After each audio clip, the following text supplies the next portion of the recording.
Right. Good afternoon. Assalamualaikum warahmatullahi wabarakatuh. Selamat datang. Thank you for distinguished guests and panelists who have joined us here today on our second webinar series. Recording in progress. On our second webinar series, Seeking Martyrdom Overseas Updates and Assessments of Southeast Asia. And as a recap for our first session, also welcome to our distinguished panelists, Professor Mizan Aslam from UniMAP Malaysia. Selamat datang, Prof. And then also Professor Amparo Pamela Fabe.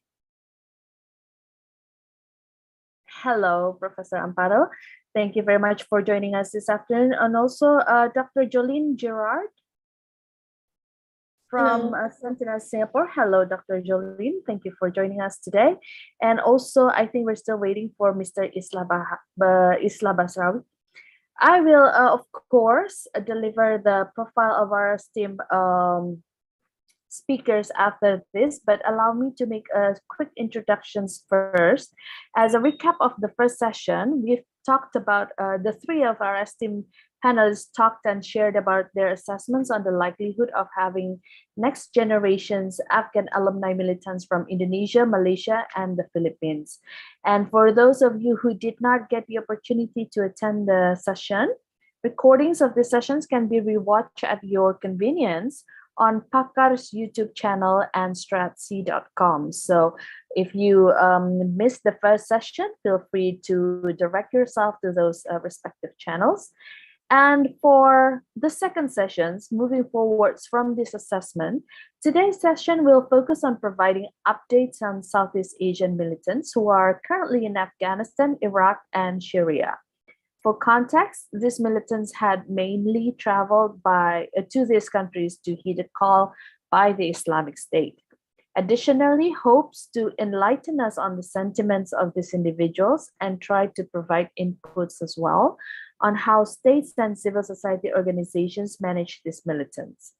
Our honored speakers will share their insights on Indonesia, Malaysia, Philippines, and Singapore.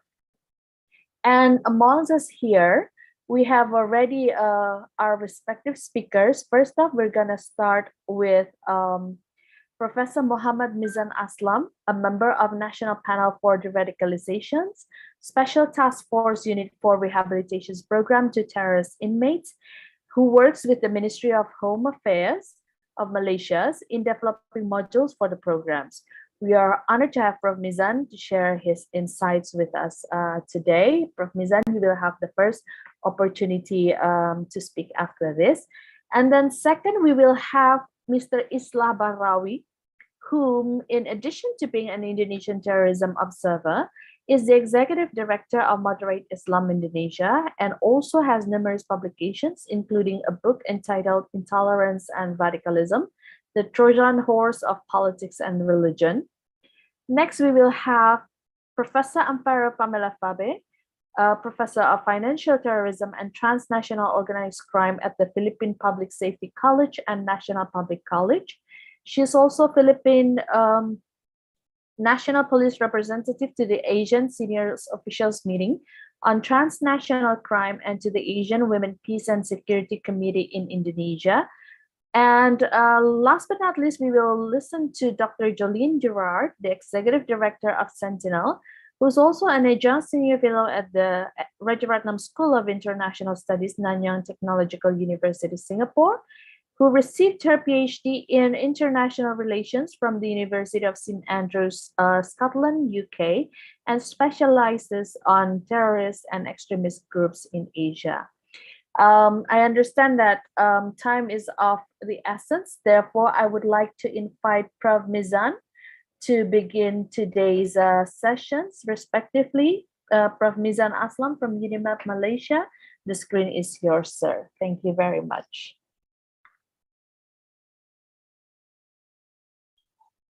Okay. Assalamualaikum warahmatullahi wabarakatuh and very good afternoon in Malaysia.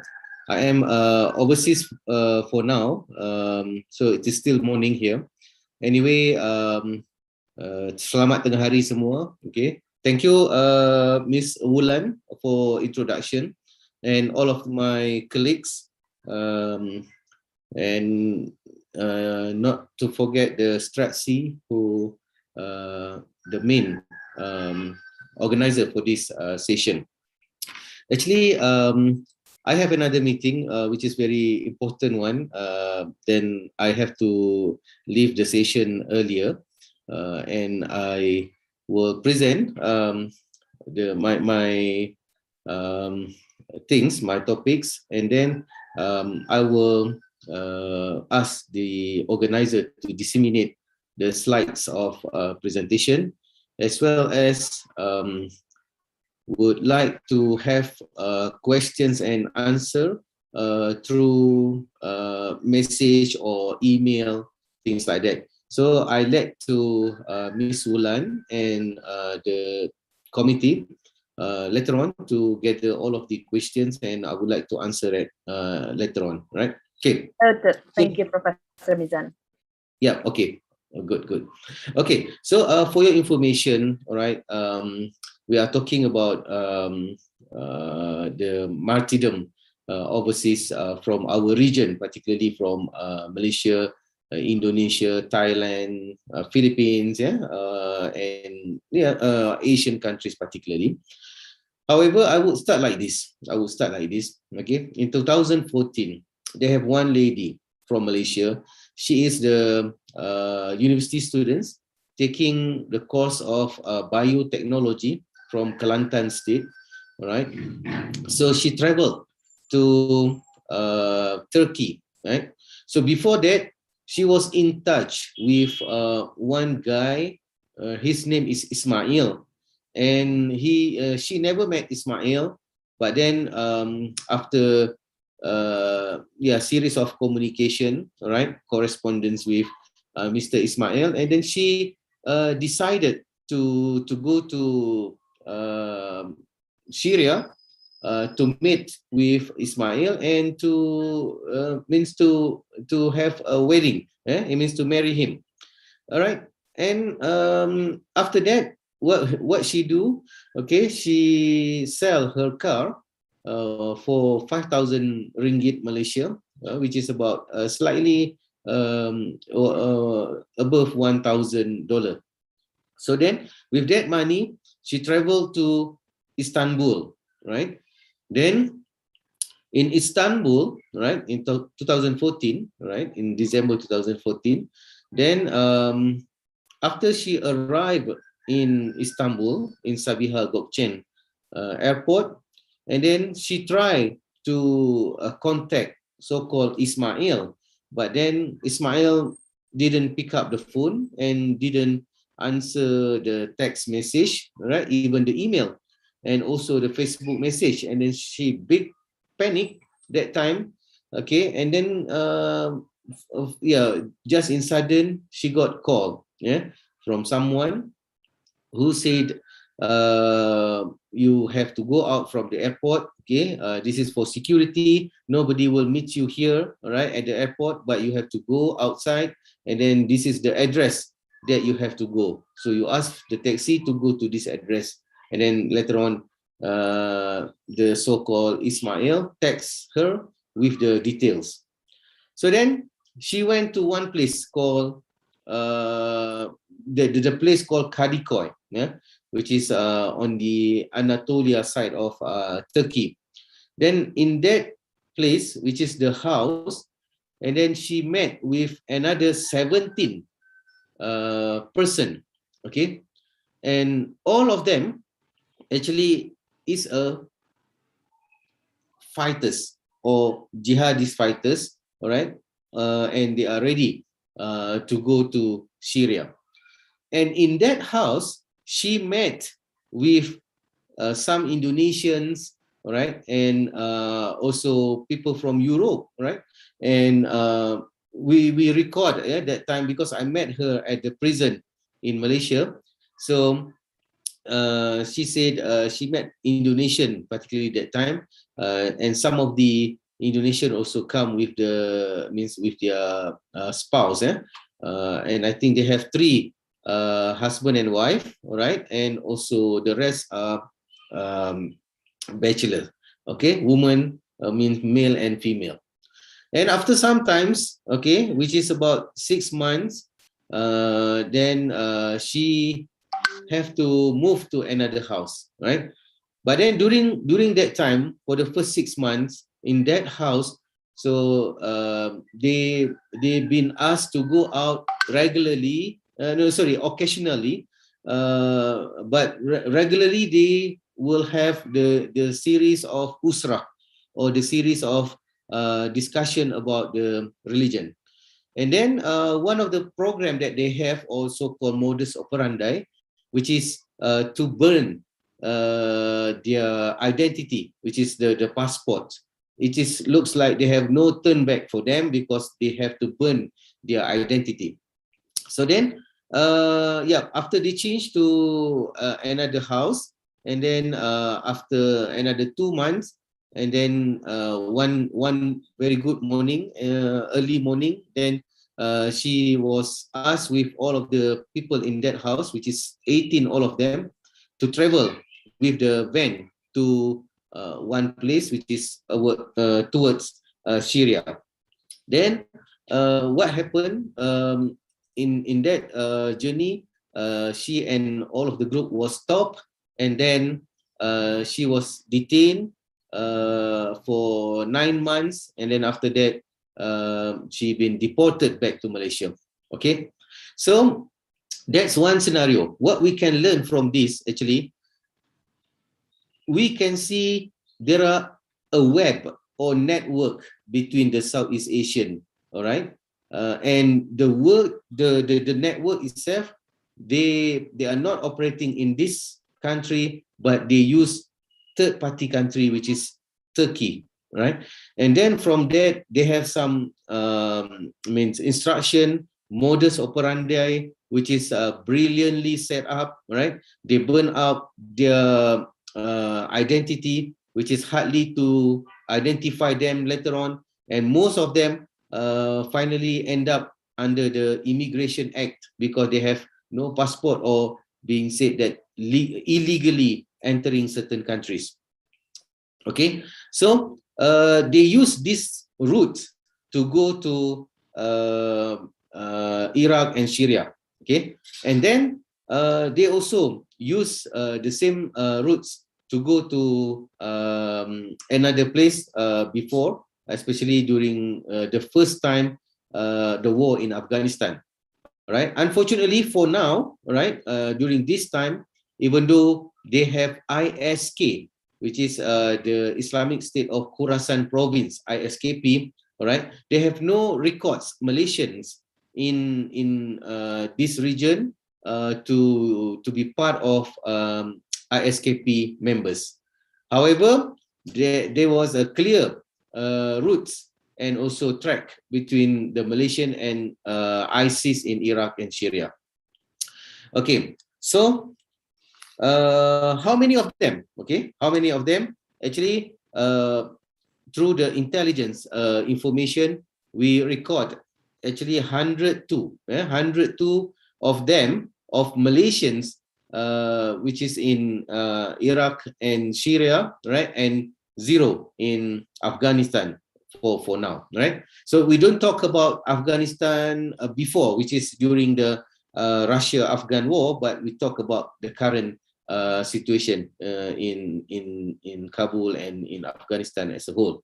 All right, so 48 been killed, all right, and from that 48, which is 42 men, 1 woman, and 5 children, right? So 9 of them become suicide bombers, right? So all of this information, I put it in my slides, and I would like Wulan and the team to disseminate to the participants and to the observers, all right?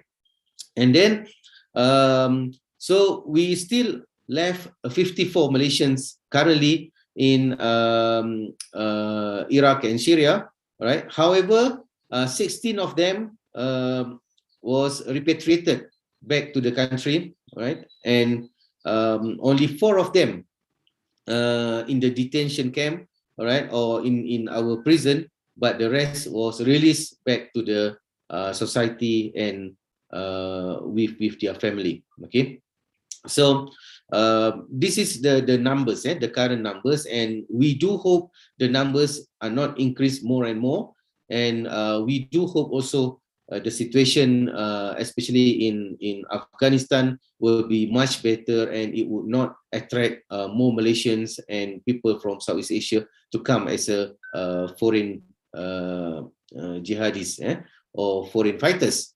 All right. So this is interesting. I would like to open or to throw one idea that people here should think and should discuss.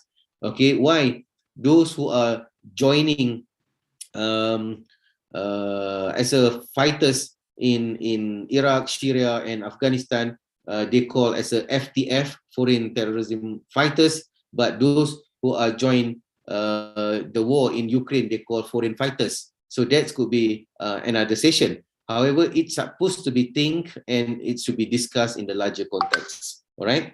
And what are they doing? We know they're fighting for ISIS that time, and the main goal is to establish the caliphate. All right. And also they want to find so-called the pure Islam, the true Islam, right? And then finally, most of them, from our study, our finding, especially I involved in rehabilitation programs in the prisons, when they landed in in Iraq and Syria particularly, and then they felt unhappy, and then the situation totally changed. All right, the paradise totally fake, and then they start to depress, and some of them surrender. Okay, however, it is hard for them to turn back unless with very strong spirit. Okay, so how to help them? Okay, how to help them? Actually, there are many ways. There are many ways, and I would like to say this is the challenge, especially for authorities, even in Malaysia, because are we ready to take them back to our society?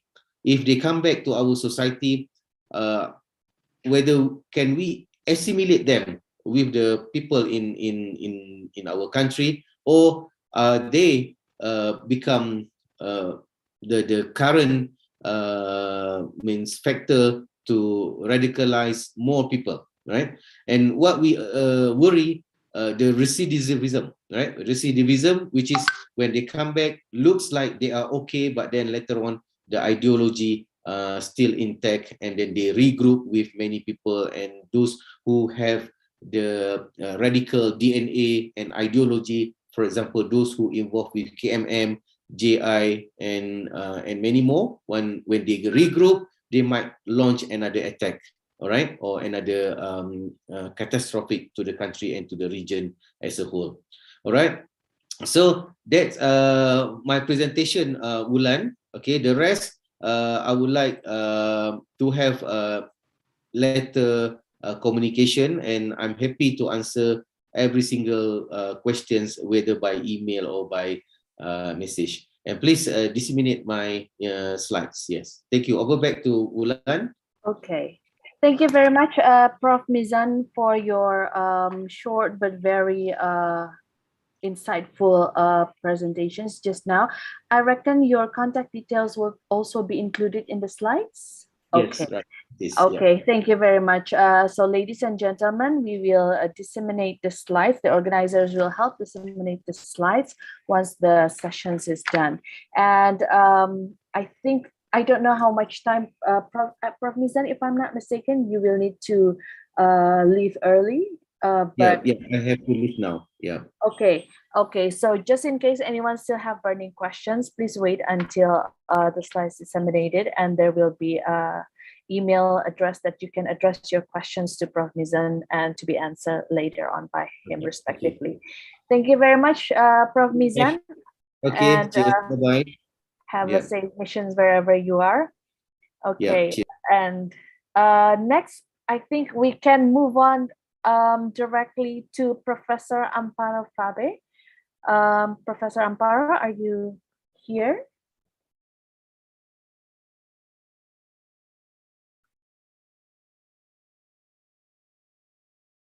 I think you're still muted, Professor. Okay.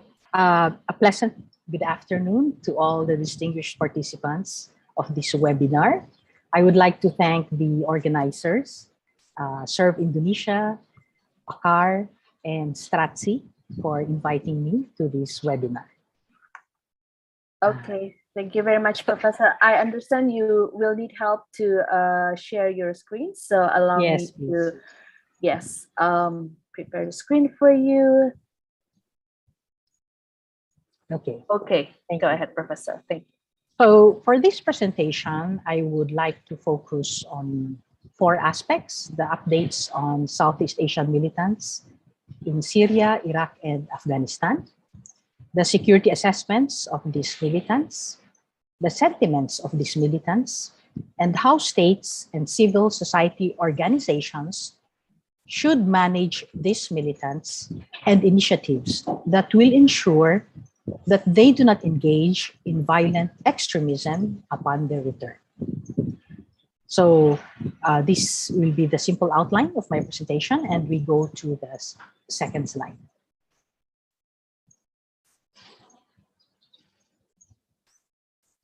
Okay, the government has successfully restricted the outbound travel of Filipinos to Syria, Afghanistan, and Iraq. So for the period 2020 to 2022, travel to Syria, Afghanistan, and Iraq remains restricted to overseas foreign workers. Now, in some occasions, we still apply the deployment ban to Syria. And this, in a way, restricts movement of Filipinos to these 3 countries. Now, a new policy by the Department of Labor and Employment states that only returning overseas Filipino workers are allowed to travel to Iraq. And with the coordination, interagency coordination of the government, there is a tight monitoring of movements by Filipino citizens to these areas by the Department of Foreign Affairs. So the government of the Republic of the Philippines has made this strategic step in preventing the outbound travel of Filipino militants. This brings me to my next slide. So during the period 2020 to 2022, President Rodrigo Roa Duterte instructed the Department of Foreign Affairs to assist overseas Filipino workers who want to come home during the pandemic to be able to do so. And the government made arrangements for these workers to come home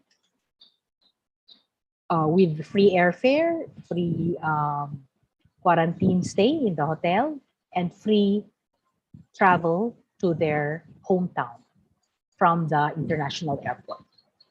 So based on the data of the official routes taken by Filipinos to come back to the Philippines during the pandemic, 38 Filipinos came from Syria, 55 Filipinos came from Iraq, though they entered the Middle East via the United Arab Emirates, and 3 Filipinos returned from Iraq who traveled to Iraq, okay, and 31 Filipinos from Afghanistan. Now, based on the data, the report, 2021 report of Save the Children, they stated that there were no Filipino children in the northeast camps in Syria. So this is a positive development because it also means that there are no Filipino couples in the camps. Okay, now we go to the next slide. So we are focusing on the security assessments. In 2014, Isnilon Hapilon pledged allegiance to Abu Bakr al-Baghdadi, the Islamic State leader of Syria and Iraq.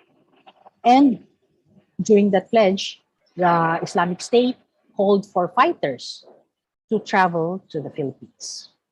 And indeed, during the Marawi siege, the government found out that we have many foreign terrorist fighters, at least 40 from Indonesia, Saudi Arabia, Malaysia, and Singapore.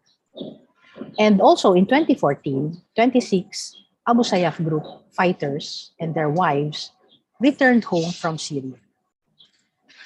And the data for all of this are actually being analyzed and assessed by the government. And based on the data from the International Center for the Study of Radicalization in the UK, they have estimated that at least 100 ISIS returnees, Filipino ISIS affiliates, came home from Syria and Iraq as of 2018. And again, the data on this is made available, can be made available through a regional collaboration in the future. And an example of how women form part of this radicalization is exemplified by Karen Aiza Hamidon, who married Muhammad Jafar Magid of Ansar al.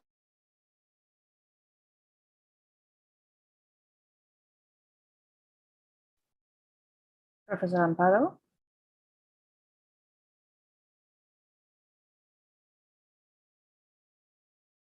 Professor Amparo, are you still with us?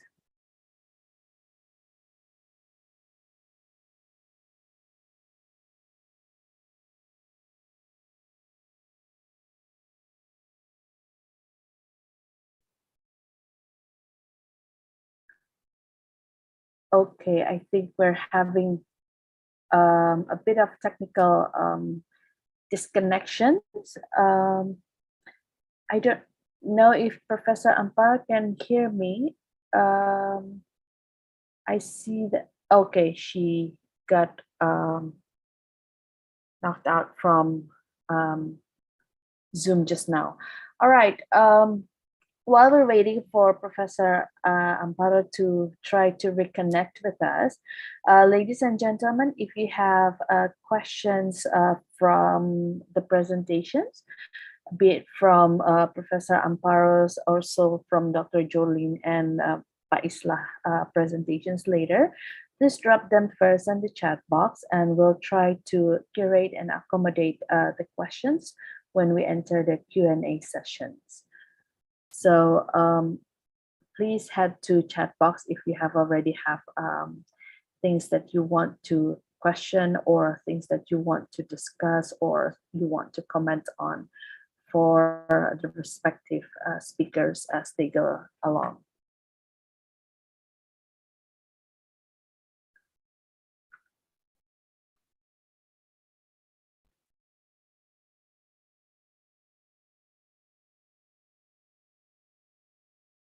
Please bear with me while we're waiting for Professor Amparo to try to reconnect again.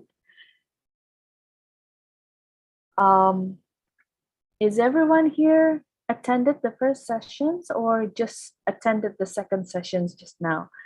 I would like to see if anyone also was attending the first sessions. Can you please give me a thumbs up just to know if we have audience who's been following all the webinar series? Oh, okay, we have Ibu Ami who also attended first session. Second session only. Pleasure to meet you, PLT Sapi Araf. Do I pronounce you correctly? Pleasure to meet you.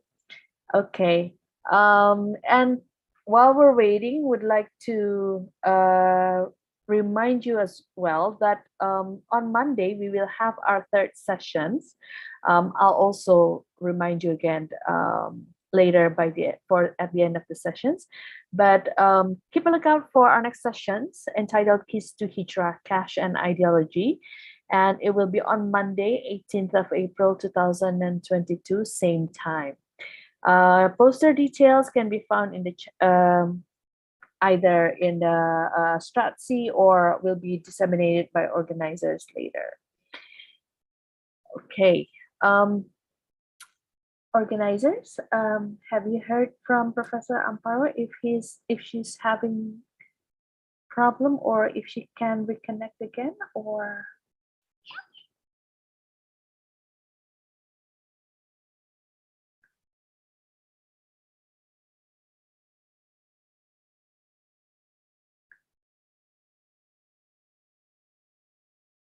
Okay. I think we can circle back to Professor Amparo, but in effort to ensure that we are not idle for too long, if I can invite Dr. Jolene, Jerard, our third speaker. Perspective. Hi. Yeah, I think we can just use the time to make sure that it's efficient and that we can always circle back to Professor Amparo when she's reconnected later.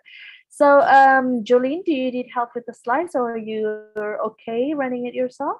No problem. I can manage the slides. I see a lag in the video and the speaking on my end as well. But what I will do is, let me first and foremost thank Serve and PAKAR as well as Stratsea for the very generous invitation.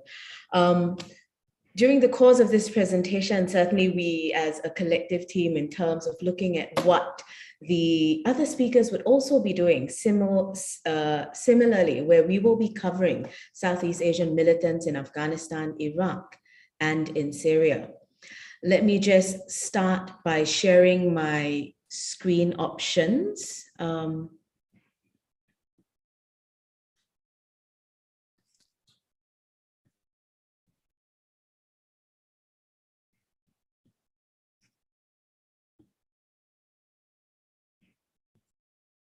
Do you see the screen? Yes, perfectly.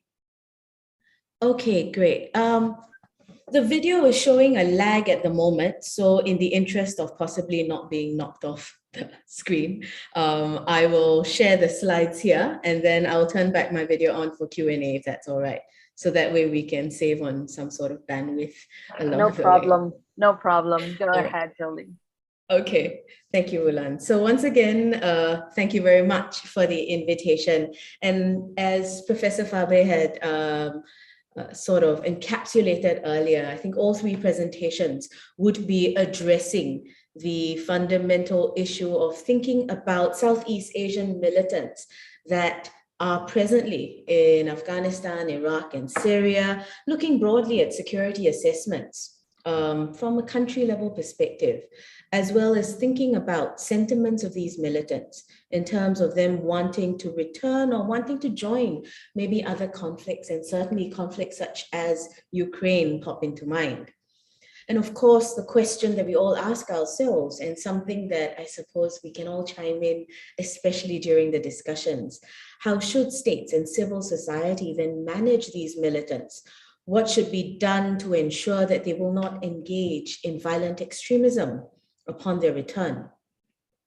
As we think about this broader region, when we think about the threat of terrorism and its impact to Southeast Asia, I tend to look at it as an entire grouping, because we all recognize, and time again, it will always surface in all our discussions, not only, of course, in academia, where we are talking about the challenges of even defining terrorism and what it means across the remit and the paradigm, but perhaps more importantly, something that we can all agree upon, the idea that terrorism remains a transnational terrorist threat, something that impacts across our countries within the Southeast Asian region.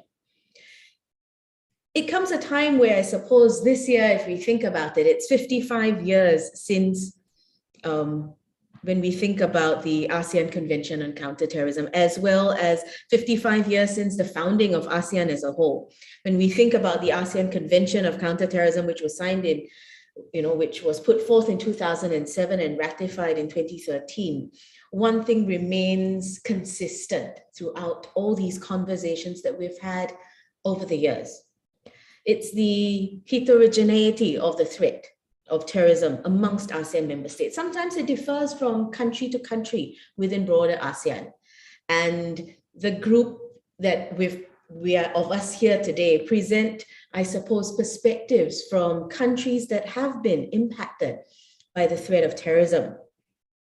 Nonetheless, even as we think about the threat emanating from JI or the JI arrests in Singapore 20 years on, as we think about the impact of the initial dragnets of arrests in December 2001 and January 2002, the historical links of Southeast Asian extremist groups with Afghanistan and Al-Qaeda certainly give way to rising conversations because of resonant fears of militant movements or lone wolf attacks that could be reinvigorated because of new support, this bigger question of terrorist financing, whether it's through resourcing of these threats, through terrorist financing efforts that individual or radical individuals are doing, or in terms of ideology. So as a collective within the region, we always try to maintain that that fabric of safety and security. I suppose that's what the image on screen represents. This idea of safety and security, and that question that we ask ourselves, how do state and civil societies try to manage these militants? And often enough, it is in recognition that it is in partnership, nationally, domestically, but it is also in partnership from a regional front. Because at the end of the day, as we think about a transnational terrorist threat, what it then demands sometimes would be transnational efforts in a response strategy, learning from best practices, as well as evolving some of these strategies moving forward.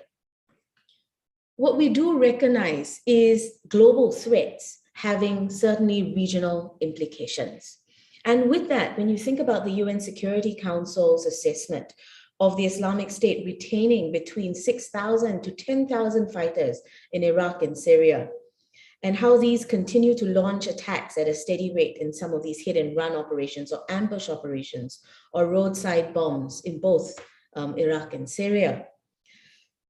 When we think about global threats having regional implications, on the 3rd of February 2022, US Special Operations Forces raided the compound at Acme in Syria. The raid led to the death of IS leader Abu Ibrahim al-Hashimi al-Quraishi, also known as Haji Abdullah. To evade capture, he had detonated a suicide vest that ended up killing himself, his wife, and his children. Certainly, while Quraishi's death, in the remarks of President Biden, removed a major threat to the world, certainly when we think about its regional implications, the continuing challenges of terrorist financing and resonant ideology mean that today in Southeast Asia, terrorist and extremist groups, especially IS-aligned groups that initially even responded to Quraishi's death with a mixture of acceptance or rejection or a sense of skepticism, reevaluated their stances later on with the announcement of the new leader. On 10th March, the new leader was announced by IS in a pre-recorded audio message which was distributed online. And this brings us to the other dynamic that impacts not only Singapore, but continues to impact the regional dynamic as well. The threat of terrorism online, as well as the movement of funding and financing, and also the resonant challenge of ideology, images, messaging strategies, both on encrypted platforms and through social media platforms. The announcement of the new leader, Abu al-Hassan al-Hashimi al-Quraishi, in this audio recorded message that went viral around the world, while at the initial state saw mixed reactions and limited chatter online by IS-aligned groups in Southeast Asia, in the immediate aftermath, resulted later on with calls being circulated for both individuals and groups to reaffirm their pledge of support to this new leadership. This announcement on the 10th of March came barely a week after the armed forces of the Philippines identified Abu Zakaria as the new emir for IS Southeast Asia. Certainly when we see these cross-cutting challenges that the region continues to face, we recognize that there are a few cycles of adaptation that groups continue to emulate and try to follow. And as we look at the regional threat of individuals and the group evolving on the ground, this transformative power of technology comes to the forefront. especially when you're thinking about how terrorists around the world try to be part of many virtual communities of very much like-minded individuals. Scholars and academics and analysts refer to this sometimes as an echo chamber, contributing ultimately to the radicalization of others like themselves, or even their attempts to then reach out to others, as I will show you in some of the case studies to follow. Terrorist organizations certainly continue to post and disseminate propaganda. Now, certainly more than newer propaganda, it's more of a rehashing of earlier propaganda, but they still continue to circulate and have chatter online. These include instructions that we've traditionally seen in terms of weapons, ammunition, or explosives. And of course, this gives rise to another conversation that we're often seeing within our region and the fears that resonate across in terms of possible lone wolf attacks through individuals who are self-radicalized or exposed to these materials. Oddly enough, the concept of a lone wolf was popularized by a best-selling novel in the 1914. But it was in 1925 in Boston, the US, when a man who was out to terrorize women in Boston was known as the lone wolf. Certainly the terminology has come a long way. Today, we think about lone wolf attacks as coming together in terms of individuals, either loners or individuals with no connection to a terrorist group, or lone wolf packs operating, or lone attackers on the ground. Certainly resonating that challenge of that fear that continues to resonate when we think about a lone wolf attack, an attack that could happen anytime, individuals that are difficult to apprehend, difficult to anticipate. But at the same time, because of its unpredictability, it is a chosen adaptive cycle that individuals and groups have undertaken, as well as the fact that lone attackers can execute attacks at a very low cost. This brings us to this broader challenge of these methods of attacks that we're seeing. And these methods of attacks, as we think about militants and their possible activities, not only in terms of physical presence abroad, but what it would mean in terms of individuals who are abroad, but inciting attacks through these methods of attacks that we traditionally have discussed in terms of this Dabiq series of just terror tactics, where the groups where IS in particular had raised 4 methods, including vehicular attacks, or the truck attacks as you see on screen, knifing attacks, hostage-taking attacks, as well as arson attacks. These methods of attacks transcend most of our conversations. This idea of the lone wolf or the lone shooter, small cells, inhumasi operations, suicide attacks, or mass slaughter.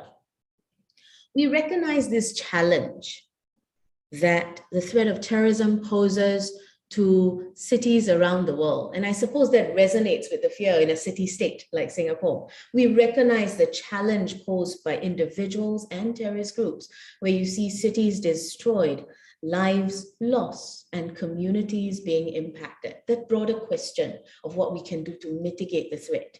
We saw what happened to the capitals in Bangladesh, in Indonesia, or even in the Philippines, in Bahrawi, where cities saw lives being impacted exponentially.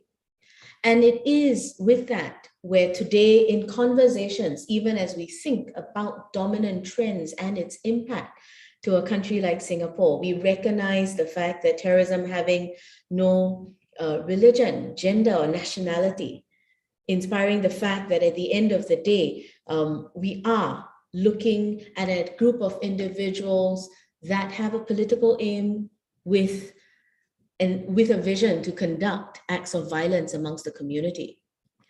As a collective, certainly where Singapore is concerned, identifying underlying drivers that are conducive to terrorism remain at the forefront. In the aftermath, or as we hopefully are at the cusp of what we can call the opening up of many countries around the world as we ride the storm of the pandemic, it is about rebalancing these priorities. Certainly within Singapore, we have seen dominant trends.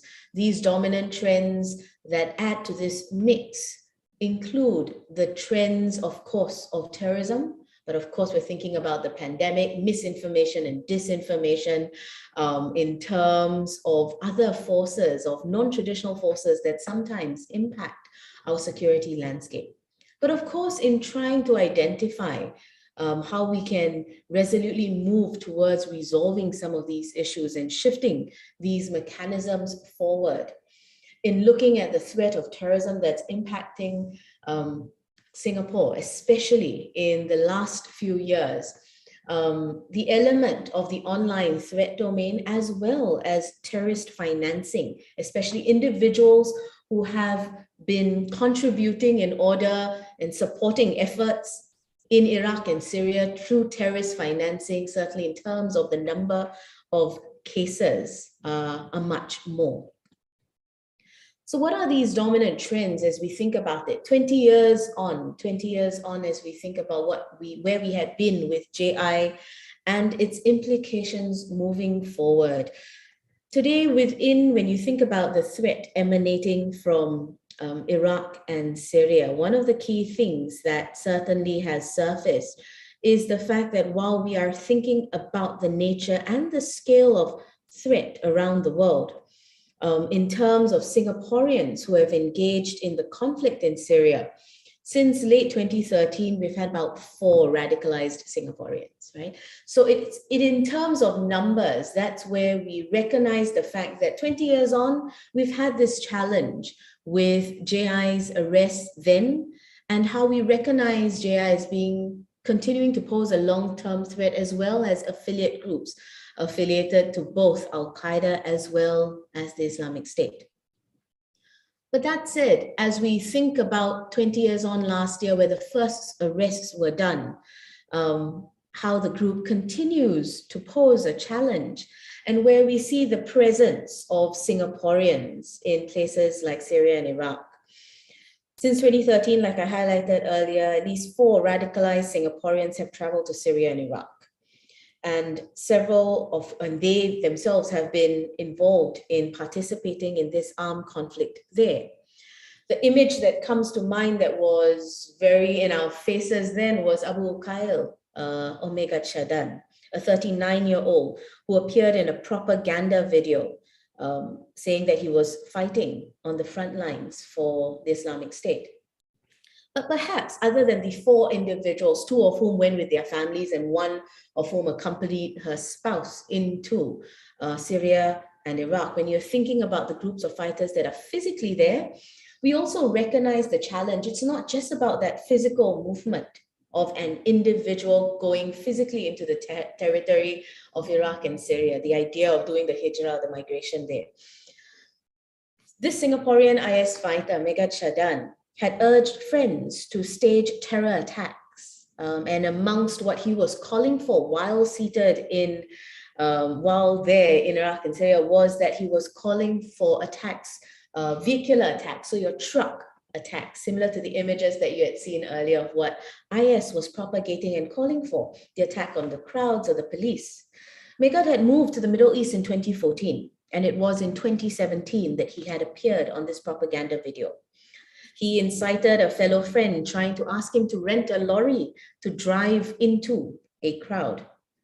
And while he's one of 4 Singaporeans who are known to be in Iraq and Syria, the 2021 Singapore Threat Assessment Report highlighted 4 dominant threats. Certainly number 1, the first part stemming from self-radicalization. And this also speaks to this growing challenge of the online domain, stemming primarily from self-radicalized individuals who are influenced by extremist materials online. The second element would be the role where you are having this challenge of both the Islamist terrorism as well as right-wing, far-right extremism. Emerging threats include the third part, including these emerging threat of far-right extremism, where we saw a first case in December 2020. But perhaps more importantly, the fourth part, external events and developments having a spillover effect and importing foreign grievances, hate speech, and very divisive rhetoric. And this is where we sometimes see the role of civil society and civil actors on the ground and the voices from the community having a large role to play. The other element that we have seen surfaced time and time again would be, this is an image that's from the National Risk Assessment on thinking about terrorist financing. And this image that I've taken from them highlights the scale and level of threat in which they have identified as money remittances being high threat, medium high with the banks, and medium low perhaps with the non-profit organizations. So the fintech side of the house, precious stones and metals. As we think about the threat of terrorist financing, that remains the element where we recognize that as we are thinking about Singaporeans or individuals and the threats emanating from the perspective of Singapore, while we have seen 4 individuals make that move, in terms of numerics, you also have seen several, certainly more than 4 in this case, engaged in terrorist financing and being arrested because of this. Singapore continues to be exposed to the threat of terrorist financing posed by terrorist groups. And this is the excerpt from the National Risk Assessment, where notably you're looking at things like money remittances. It's very similar to the image that you had seen earlier with that triangle. We have seen several cases over just the last 12 months when you're thinking about incidences that have been reported, including a Singaporean businessman in July 2021 who was charged in court on providing money to IS militants for the explicit purpose of facilitating acts of terrorism. Muhammad Kazali Saleh was accused of giving an approximate amount of 1,000 Singapore dollars on 3 occasions to Syrian-based Malaysian militant, in this case, Akil Zainal. So we see this level where we are thinking about this transnational threat of terrorism and certainly its implications across our region. So while we are speaking of a Singaporean, you see the Singaporean then interacting with a fellow Southeast Asian militant in Syria and Iraq. While Akil had joined the Islamic State in 2014, he was identified then by Malaysian authorities as being responsible for 2 Islamic State-linked plots in Malaysia in 2019. And these were targeted at places of worship as well as a police station. But these plots were ultimately foiled. We see similar instances of a housewife and a freelance religious teacher who was married to Muhammad Firdaus, who was also detained and repatriated to Malaysia. But where Ruqayyah Ramli, the housewife, was concerned, it was following her marriage with Firdaus in December 2018, where she was further exposed to extremist ideology. And in the process, she then wanted and believed her role was in the conflict zone to take care of her family, and she was willing to accompany her husband into Syria. So while there were 4 individuals that were known to be in Syria, there were others who were aspiring to then make this move. Terrorist financing remains at the forefront of a lot of the more recent conversations that have surfaced. Although there is legislation in place in terms of the suppression of terrorist financing, where in this case, the legislation points to the fact that the act of providing money for the support of terrorist purposes, regardless of amount, so regardless whether it's in the hundreds of dollars or in the thousands of dollars, for each of these terrorism funding charges under the Terrorism Suppression of Financing Act, individuals would be charged with 500,000 Singapore dollars and jailed up to 10 years. So here the legislative remit becomes much stronger. And you have seen foreigners being involved in terrorist financing, then being deported from Singapore. And of course, sometimes referred to their agencies back home for further investigations. And on screen, you would see other foreigners being charged in Singapore. And in terms of the charges and the quantum, here in terms of the amounts that they were possessing and the amounts that they were facilitating in terms of transferring. Today, when we think about the threat in terms of Iraq, Syria, and Afghanistan, certainly there is legislation back home that would try to prevent the financing of terrorist activities. So while we recognize that it's not just physical presence in these countries that are of concern, we recognize also that there are individuals aggregating accruing funds to support others in the region in order to conduct acts of terrorism, both in Southeast Asia or even back home, in this case, in Bangladesh, where you saw the charges in terms of terrorist financing charges and individuals that were arrested previously as well. These initial issues aggregate together often enough to become a volatile security threat for the countries. And when we stamp and try to mitigate these terrorist threats, as of January 2022, Singapore had approximately 130 individuals on terror-related charges since 2002. This was since when we think about the initial dragnets that were caught in 2001. Today, when we think about these strategies of mitigation, this question of how state and civil societies then manage these militants and try to prevent them from not engaging in violent extremism, either from their return or even here within the communities, to identify strategies to reach out to prevent violent extremism. Certainly, mitigating the threat of terrorism involves a lot of juggling, as you see on screen. It's a lot of juggling of a variety of issues, but also in juggling this variety of issues, it's in recognition of the transnational nature of trying to deal with the threat, not only from the perspective and vantage point of what a nation like Singapore or a country would face, but also working hand in hand with others within the broader Southeast Asian region. So a lot of regional strategies that would enable all of us to learn from each other. It is about working together. And this notion of, when we always talk about a whole of government and a movement towards a whole of society, in working towards mitigating the threat from a whole of society response, it should certainly, in recognition of the transnational nature and the quick movement of funds and financing from the fintech sector, it's a recognition that it is all hands on deck. And with that, I certainly thank the organizers for having me, and I'll pass the floor on to Wulan. Thank you so much, Wulan. Thank you so much, Jolene, for the very thorough presentations. And I hope that burns lots of questions from the audience as well. And we'll circle back to you during the Q&A later, Jolene. But I would like now to return back to where and pick up where we left it with Professor Amparo. Professor Amparo, are you back? Can you hear me? Yes, thank you very much. Thank you for your patience. Yes. Let me just reshare the screen for you. Okay. You were on the fourth points when you got disconnected earlier. Yes. So as I've stated before, that the Philippine government security forces were surprised that women and children took up arms during the final stages of the Bahrawi siege. And this presents a specific evidence that women and children are actually involved in actual combat operations. So we go to the next slide.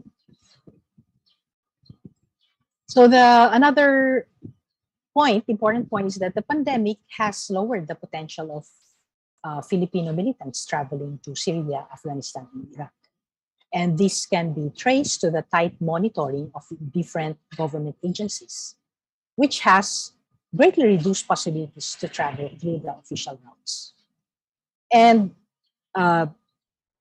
latching on to the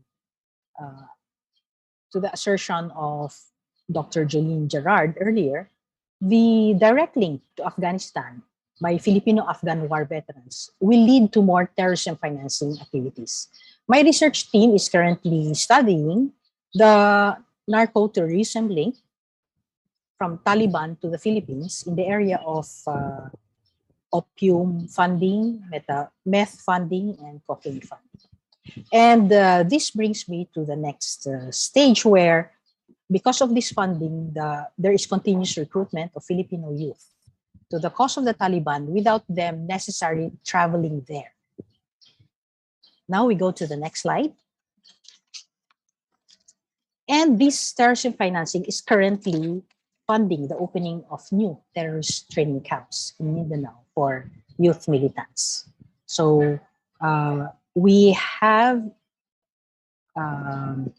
heard of some reports that drug distribution is also being used as a way to fund recruitment of child soldiers as well. And then we go to the next slide. What are the sentiments of these militants? The primary sentiment is the desire to return home. And we have seen that a total of 100 Filipino ISIS terrorists returned home from Iraq and Syria. And with this, the narco-terrorism aspect becomes a very important point in our security threat assessment, because the narco-terrorism will fund jihad activities. And then we go to the next slide, which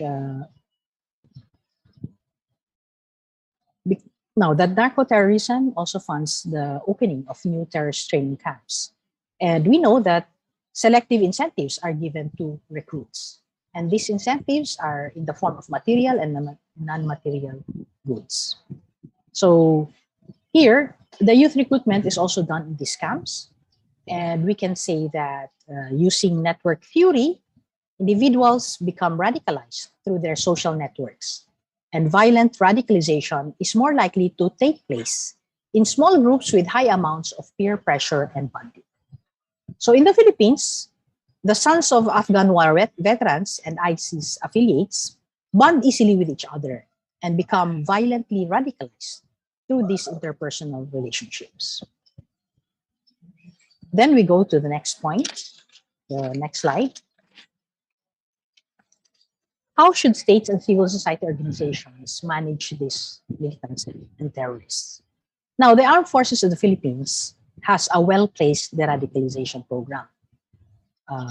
For communist terrorists, the government has set up the Enhanced Comprehensive Local Integration Program that offers livelihood, housing, health, education of dependents, and skills training for those who are surrenderers.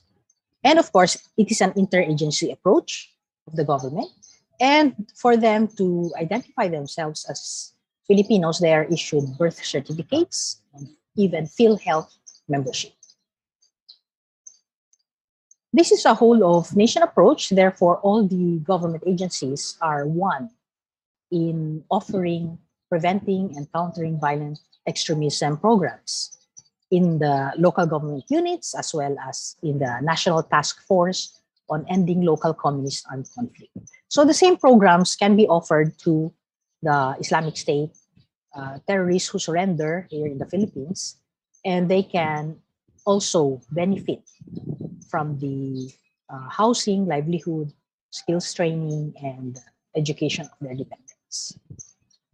Now we go to the next slide. The Department of Social Welfare Development has also this 4-piece program. This is a poverty reduction strategy that provides cash grant to extremely poor households to cover their health, nutrition, and education. This program has been extended to rebel surrenderers. And of course, the Department of Health gives free COVID-19 vaccines and booster shots. TESDA is the one giving skills training in 100 fields to these rebel surrenderers. And the Department of Trade and Industry during the pandemic has released a total of 10 billion pesos in soft loans for small and medium-scale enterprises. Now, these same loan grants were also extended to rebel surrenderers. Now, for the next slide, the Bureau of Jail Management and Penology has a Center for Preventing Violent Extremism and Insurgency. And this center is in charge of carrying out and implementing preventing and countering violent extremism projects in all our jails and prisons. Several NGOs also offer skills training and education program for rebel returnees. Now, a certain point that I'd like to raise is that there is a need for more unarmed civilian protection organizations in the country to complement the work of existing organizations. We still lack UCT organizations because I think the future in countering violent extremism will rely on the application of the non-violence, non-partisanship concepts of unarmed civilian protection. And this particular concept is very much needed in the Philippines. Now we go to the next points. So these are the areas for regional collaboration. The first is in the area of deradicalization programs. So Islamic State affiliates who return to the Philippines can undergo rehabilitation centers that are jointly managed by ASEAN experts. And then a new program on prison and probation needs to be drawn up for ISIS affiliates and their families. Because this is something that is new, even to Philippine prison officials, also to Philippine government security forces. The second aspect is the training of prison officials. So there can be a regional collaboration for the training of prison officials and also intelligence sharing. As I've said, the Philippines is complete in our database of Islamic State affiliates and their families and their wives and dependents. So in the future, when there is the proper timing, then the Philippines can collaborate with our closest allies in the region, not only with the US, Australia, Japan, but also with ASEAN. So thank you very much, and I look forward to the open forum. Thank you, Wulan. I give back the floor to you.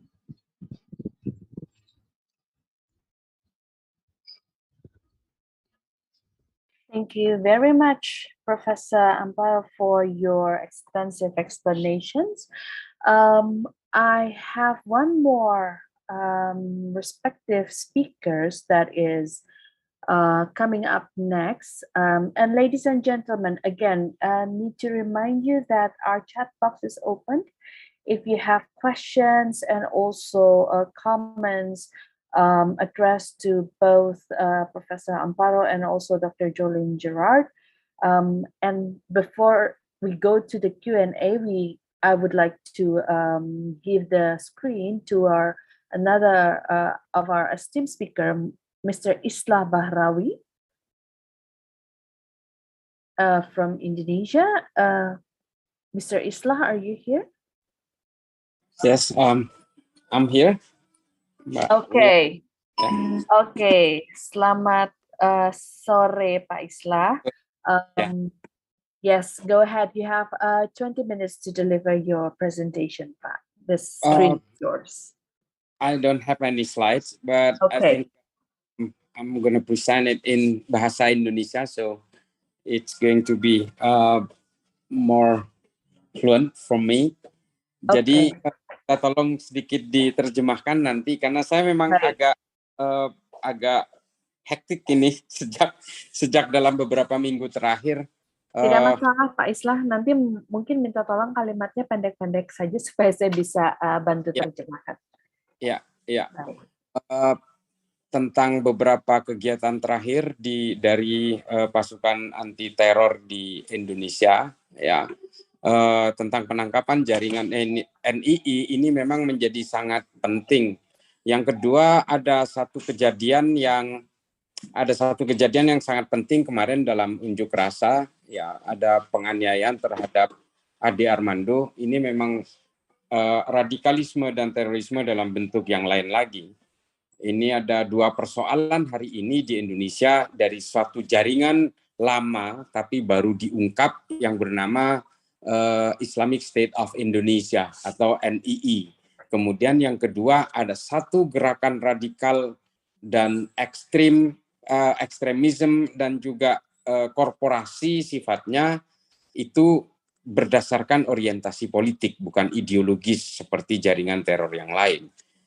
Dan ini boleh saya coba terjemahkan dulu Pak Islah ya.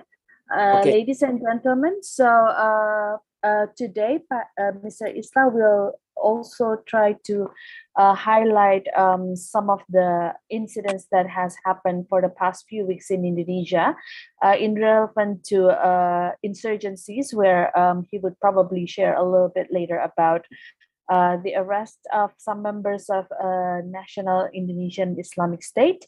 And also, just yesterday, we had a massive demonstrations in Jakarta alone that resulted in some assault towards one of a political figure in Indonesia that according to Pak Islah, would be a manifestations of radicalism that is based on political orientations, but not necessarily based on certain groups. So probably Pak Islah will move forward, elaborating more about these two incidents in the next talk as part of the perspective from Indonesia.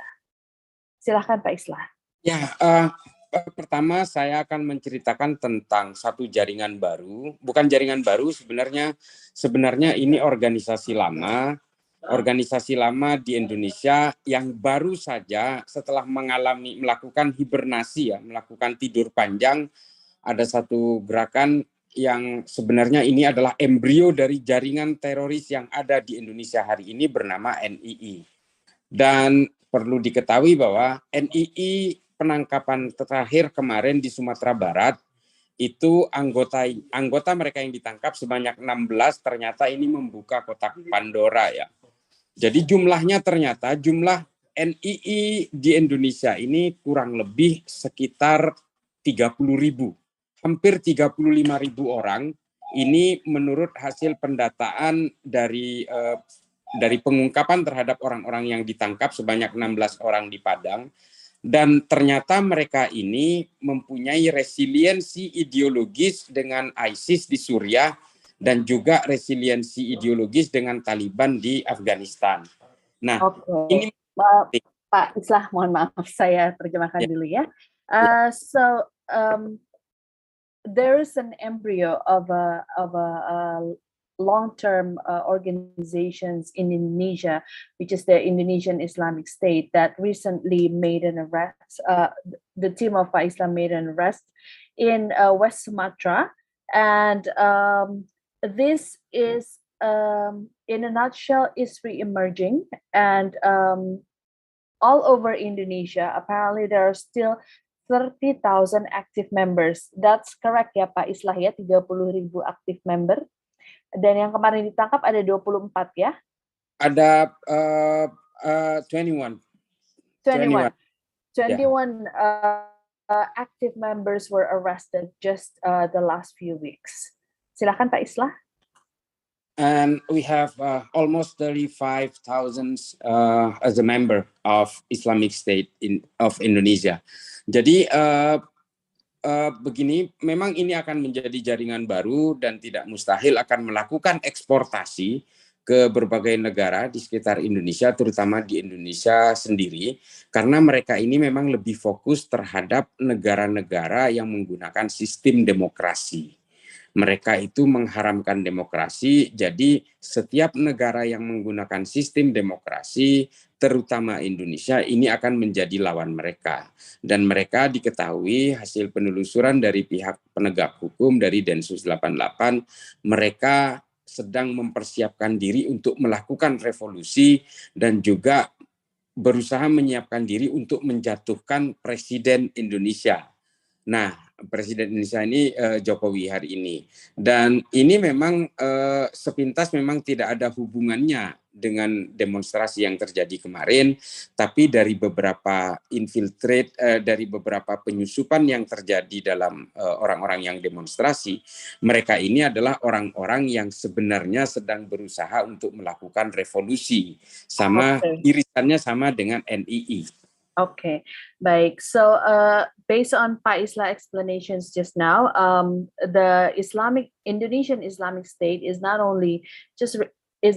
just related to IS and Taliban as well, but currently they are planning on revolutions, and the revolution is aimed to plans for coup d'etat for the current government. So that's what currently is happening ya Pak Islah ya. Oke, silakan dilanjut Pak Islah.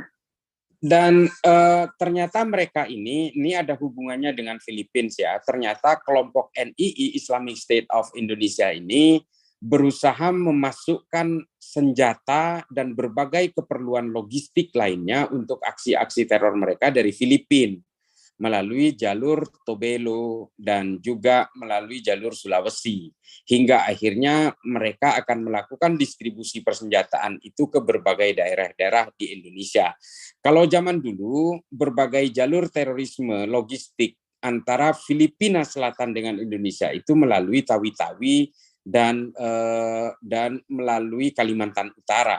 Tapi kali ini karena Kalimantan Utara dan Tawi-Tawi jalurnya sudah berhasil dipotong oleh pihak Densus 88 dan juga dari pihak keamanan negara Indonesia, mereka berusaha mengubah jalur. NII ini berusaha mengubah jalur melalui jalur Tobelo dan Sulawesi, kemudian didistribusikan ke lewat Surabaya. Nah, ini adalah jalur baru logistik dari Filipina. Artinya ada hubungan secara erat antara kelompok teror yang baru diungkap ini dengan kelompok-kelompok di Filipina Selatan. Terutama mereka NII ini punya camp di daerah Mindanao di Filipina Selatan. Itu pengungkapan. Ya. Ya. Halo, Pak Islah. Mohon maaf Pak, barusan agak suaranya breaking out. Nggak apa-apa. Boleh saya coba summarize dulu ya. Jadi according to the latest findings from Densus 88, the terrorism tracking team of Indonesia. Currently, the Indonesian Islamic State is importing weapons from Philippines. Used to be through the route of Tawi-Tawi and North Borneo, but however, the path has been terminated now. So now they've created a new pathway from Tobelo to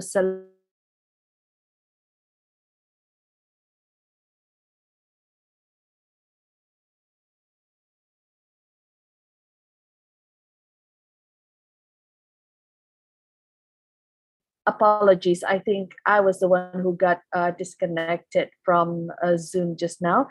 Can you hear me, Pak Islah? Iya, ini maaf, ini agak hilang-hilang karena saya berada di tempat yang tidak seharusnya ini. Saya numpang di ruangan karena sebenarnya saya lagi rapat tadi.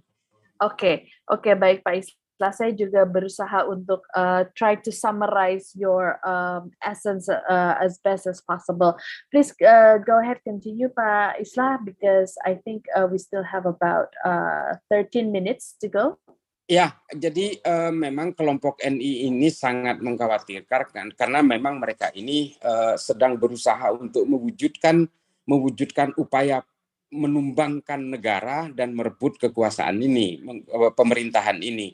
Ini hasil dari pengembangan pemeriksaan terakhir karena memang kemarin kebetulan saya ke Sumatera Barat menemui beberapa tersangka itu, melakukan interogasi dan saat ini semua 16 tersangka itu sekarang sudah berada di Indonesia. Tapi pada intinya adalah mereka akan melakukan berbagai koneksi dengan jaringan mereka di Filipina dan di beberapa negara di Asia Tenggara. Jadi memang ini adalah jaringan yang sangat besar yang berhasil diungkap oleh Densus 88. Mengapa?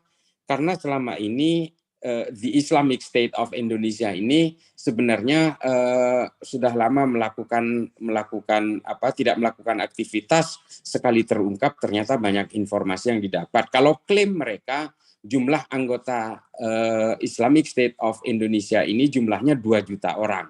Cuma kita masih berusaha menelusuri klaim ini apakah betul 2 juta orang, tapi menurut dari pengakuan tersangka yang lain itu jumlahnya 35.000 yang terkait dengan jaringan di Sumatera Barat itu saja. Kalau klaim dari pihak ketuanya mereka yang saat ini masih dalam pengejaran itu kurang lebih sekitar 2 juta orang pengakuannya. Okay, so currently the active members are 35,000 of Indonesian Islamic State, and those who are in pursuit are within a number of maximums 2 million people? 2 juta orang, Pak Islam? Yeah, exactly. That's a huge number. And are they blending in with the society? Are they, can they be tracked easily, or are they menyamar, incognito, or how?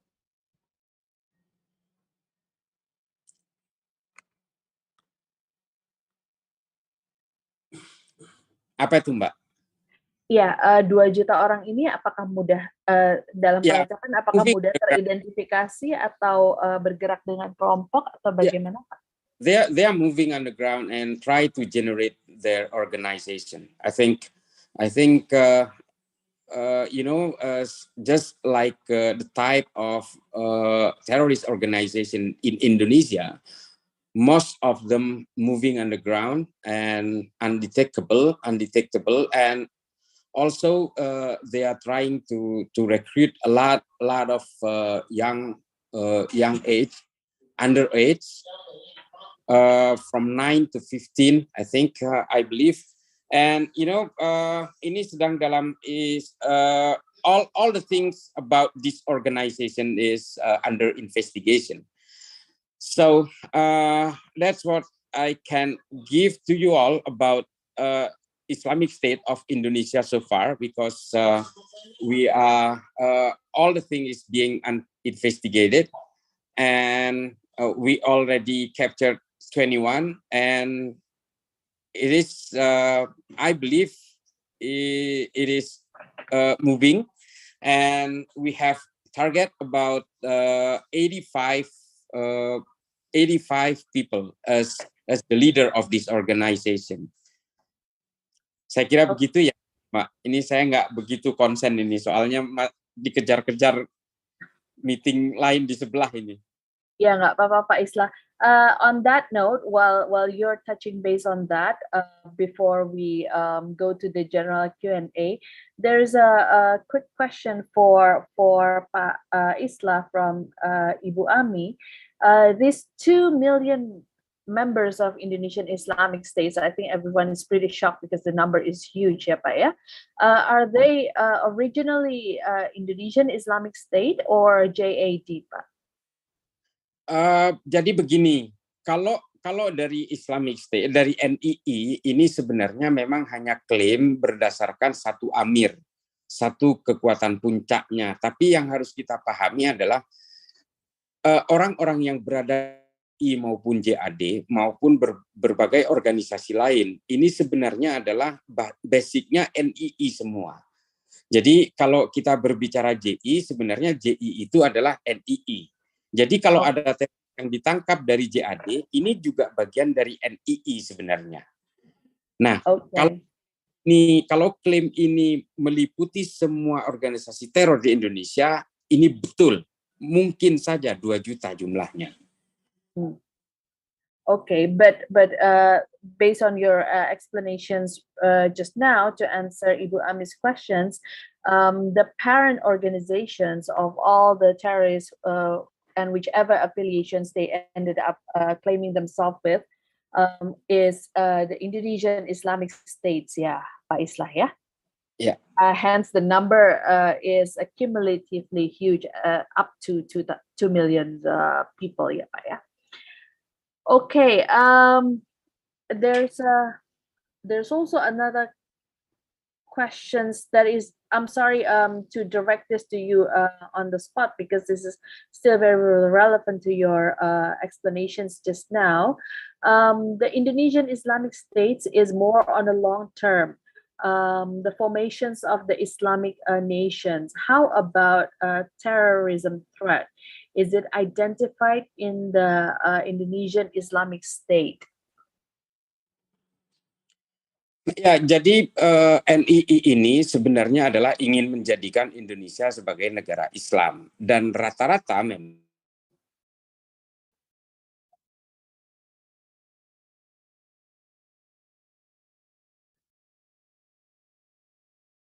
kurikulum-kurikulum yang terafiliasi dengan gerakan-gerakan politik di Afghanistan dan juga di Syria. Ini banyak ditemukan berbagai dokumen dalam penangkapan itu yang ternyata mengadaptasi gerakan-gerakan Taliban di Afghanistan. Mereka sangat terinspirasi oleh gerakan mereka, sehingga gerakan-gerakan insurgensi selama 20 tahun itu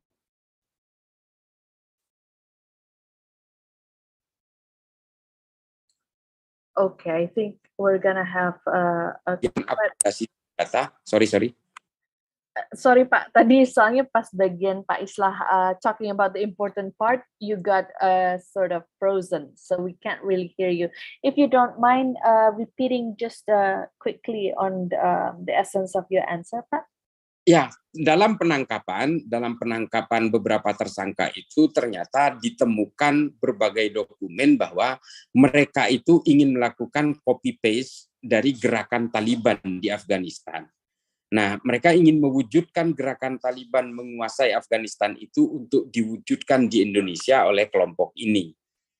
Nah, ini yang menjadi penting adalah bahwa ternyata gerakan-gerakan Taliban, kemenangan Taliban di Afghanistan itu menginspirasi berbagai gerakan teror di banyak negara, tidak terkecuali juga di Indonesia dan kemungkinan juga di Filipina atau di Thailand. Ini menjadi awareness bagi negara-negara di seluruh Asia Tenggara bahwa gerakan resiliensi ideologis bagaimanapun itu tidak boleh disepelekan.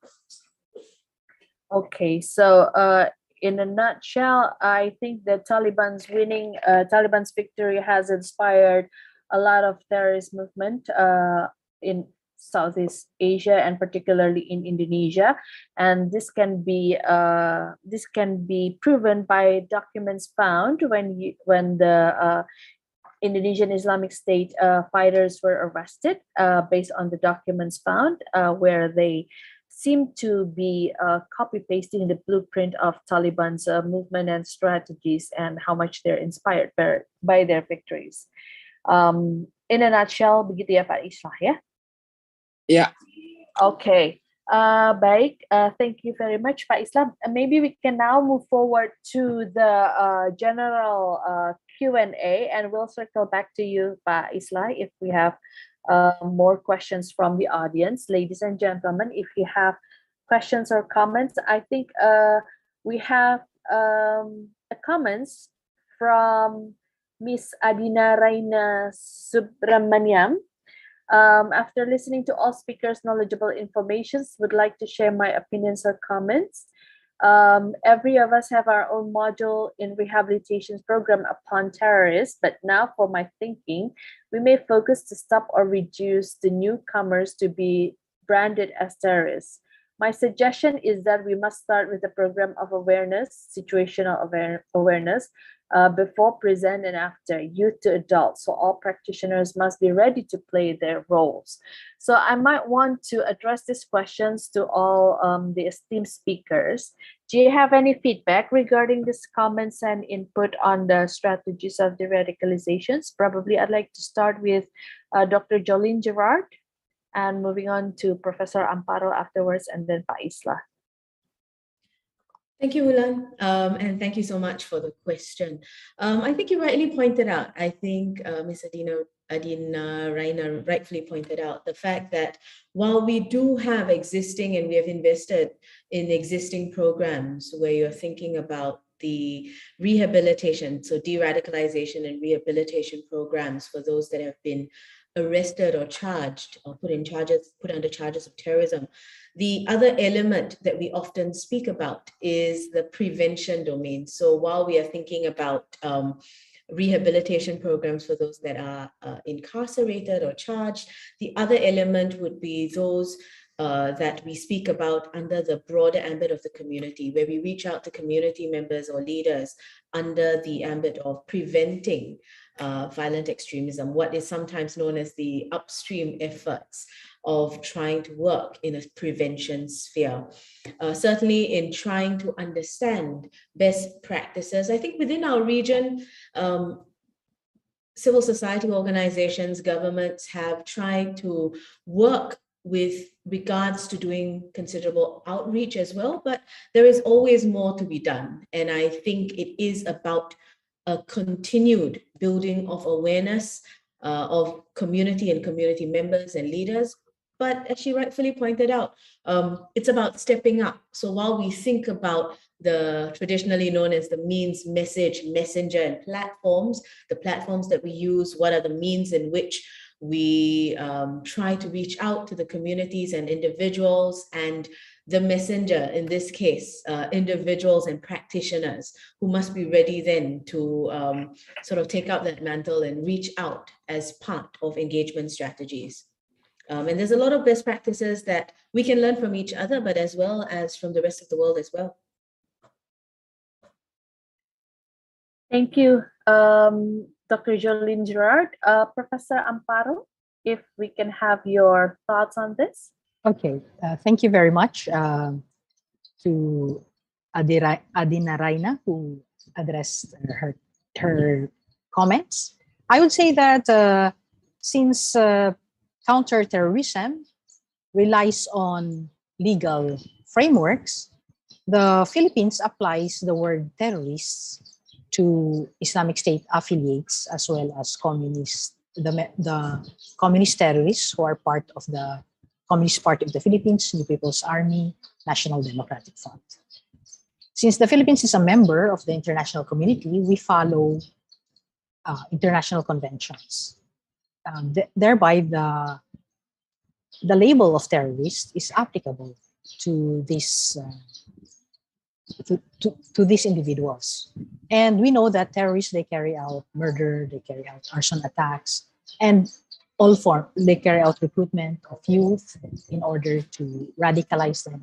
So for legal basis, we need to use the word terrorist. At the same time, what I'm trying to see is that, of course, we have to treat these terrorists following international humanitarian law. And the Anti-Terrorism Act of 2020 by the government of the Republic of the Philippines highlights the importance of treating terrorists, whether they're still suspected terrorists or confirmed terrorists. The government security forces deals with them with utmost respect and dignity. Thank you. Thank you, Professor Amparo. Pak Islah, boleh minta komentarnya tentang masukan dari Adina Raina? Aduh, saya tadi nggak nyimak ya, karena saya sambil ngobrol. It's okay. Ini ada di chat box juga, Pak. Jadi Adina Raina menyarankan we must start the program, the rehabilitation program, with awareness before, present, and after youth to adult. Jadi all practitioners must be ready to play their roles.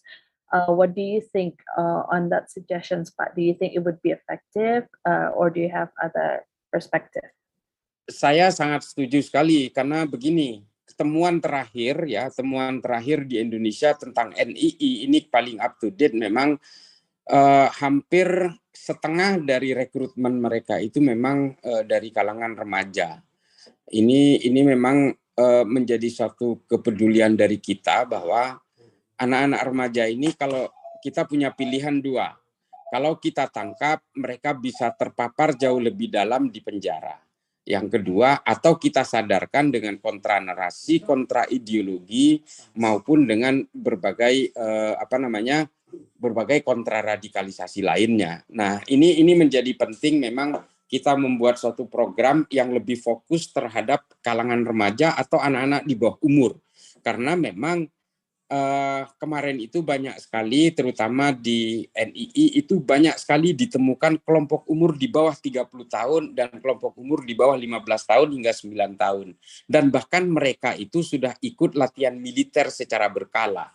Okay. Di Sumatera Barat itu ada beberapa lokasi, Sawah Lunto, Tanah Datar, dan Payakumbuh itu memang melibatkan anak-anak di bawah umur dalam latihan-latihan militernya. Okay, baik Pak Islah. So half of the recruit, according to Pak Islah, he's very agree with the suggestions, particularly in targeting teenagers, because based on recent findings of half of the recruits of the Indonesian Islamic states are teenagers. Therefore, the options are pretty much range between whether to arrest them, but then nothing practically going to change, or by trying to neutralize through counter narratives and also counter ideology. So he also mentioned that recently the findings was coming from West Sumatra, which he's been mentioning repeatedly as well, where half of the recruits are under 30 years old, and majority are teenagers. And in relevance to your answer just now, Pak Islah, I think there are a lot of people who wants to probe on your recent findings with Indonesian Islamic states. Probably, I'm gonna start with Ibu Ami again, who wants to probe about your explanations about the weapon path from Mindanao to be distributed in Surabaya. And she wants to learn better about the channel of the distributions, the receivers, why Surabaya, and what is the purpose of this weapons distribution, Pak Islah. Memang ini nanti sebenarnya Mbak Ami udah saya kasih nomor telepon saya, tapi saya akan menjawab. Sebenarnya Surabaya itu bukan tempat distribusi, tapi sebagai entry port. Setelah berusaha melakukan upaya mendatangkan senjata atau logistik lainnya, itu memang melalui jalur baru yang nanti entry portnya itu di Surabaya. Dari Surabaya nanti akan dibawa lewat jalan darat ke berbagai jaringan mereka. Nah, perlu diketahui memang jaringan NII ini hampir berada di seluruh wilayah di Indonesia. Mereka menyebutnya kecamatan, kabupaten, mereka mengikuti struktur pemerintahan yang ada sekarang. Tapi memang ini banyak sekali klaster ini berada di Sumatera Barat, Lampung, Jawa Barat, Bali. Ini mengkhawatirkan sekali karena Bali ini minoritas, tapi Okay. Tadi putus ya? Ya, tapi saya tangkap garis besarnya Pak. Jadi Ibu Ami, I think you've been given a direct contact by Pak Islah, so you can address more probing questions to him. But in general, emerging cells are found in West Sumatra, and Surabaya is not the final place where they distribute it. It's just an entry port of receiver in Indonesia from Philippines. So for further details, I think you can directly discuss it with Pak Islah later. And also, Pak Islah, I'm sorry, there's so many questions addressed to you today. From Arif Firdaus, for you, based on the current development, what have they done to realize or to finalize the plan for the coup? Is there any routine military training? Have they been infiltrating official or government institutions, just like the one that was done by Jamaah Islamiyah? And in terms of the basis, I think you've mentioned previously, emerging cells are from West Sumatra. Is there any other places that is potentially having emerging cells other than that? And also, is it a heritage from the previous Indonesian Islamic state in the past? So probably short and sweet for these questions from Arif Firdaus, Pak Islah. Yeah. They do have a routine military training, especially in around West Sumatra. Dan NII ini memang punya linkage dengan banyak sekali jaringan-jaringan teror di Indonesia, terutama dengan Jamaah Islamiyah dan Jamaah Ansarud Daulah. Jadi NII ini adalah keunikannya, mereka tidak terpaku terhadap ideologi tertentu. apapun ideologinya, yang penting tujuannya sama, ingin menjadikan Indonesia sebagai negara Islam, maka mereka akan melakukan akomodasi itu. Makanya rekrutmennya itu jauh lebih berbahaya. Karena memang tidak terpaku kepada ideologi tertentu seperti ideologi Wahabi Salafi misalnya. Wahabi Sunni atau Syiah pun mereka akan mereka rekrut sepanjang tujuannya sama, menjadikan Indonesia sebagai negara Islam. Dan mereka juga melakukan latihan-latihan militer juga di beberapa tempat, tapi ini sedang dalam pendalaman oleh pihak penegak hukum. Di orang-orang yang ditangkap di Sumatera Barat sendiri ini sebanyak 16 orang sudah terbukti mempunyai senjata, meskipun senjata tajam, golok, machetes, juga beberapa senjata yang dimodifikasi, senjata rakitan, dan juga mereka melakukan IDAT atau military training di beberapa wilayah. Nah, ini memang mengkhawatirkan. Kalau indikasi terhadap arah kupnya itu memang mereka sudah melakukan berbagai pertemuan-pertemuan penting antar pengurus NII bahwa mereka akan menunggangi gerakan-gerakan politik untuk berusaha mengubah gerakan-gerakan politik unjuk rasa menjadi suatu gerakan-gerakan revolusioner. Seperti yang kemarin terjadi di Indonesia, itu memang kami mengkhawatirkan bahwa ini akan berusaha disusupi oleh orang-orang NII untuk melakukan aksi-aksi revolusioner. Okay. So in a nutshell, I'm trying to summarize Pak Islah explanations just now. And Indonesian Islamic State does not necessarily have a fixed or rigid ideology. As a matter of fact, it tries to accommodate any forms of ideologies, as long as it comes to the same vision and missions of establishing Indonesian Islamic State. And therefore, right now, based on their observation, there has been routine military training, but it's still under observations, of course. But it is pretty obvious that they have some sort of manifesto of wanting to turn any in relevance to the coup plan. I mean, turning any demonstrations or any protests or any mass gathering into a political movement and in effort to be able to manifest their own plan. Anything else you want to add? Oh, I think I'm just going to move on to the next questions from Dete Alia, which somewhat relevant to the previous questions, but probably there are some details that can be elaborated as well. Pak Islah, are you still here? Ya. Okay. Saya kira jawaban untuk Mbak Dete, itu Bu Dete itu sudah terjawab tadi ya, bahwa mereka itu berusaha melebur dengan organisasi teror lain karena mereka memang tidak terpaku kepada satu korporasi. Tidak satu ideologi fix juga. Pada satu ideologi ya Pak ya. Jadi tujuannya mereka akan melakukan kolaborasi. So as long as it's a collaborative effort, a collective effort to establish an Indonesian Islamic State, despite the ideologies, they'll try to accommodate and collaborate. So hope that answers your questions, Ibu Dete. Now moving on to other questions. I have some other questions as well. These are probably also to address all the other speakers. Particularly in other countries like Singapore and Philippines. So Dr. Jolene, Jerard, and Professor Amparo, if you can also share, in your country's deradicalization program, is there any programs that are specifically addressed for women and children?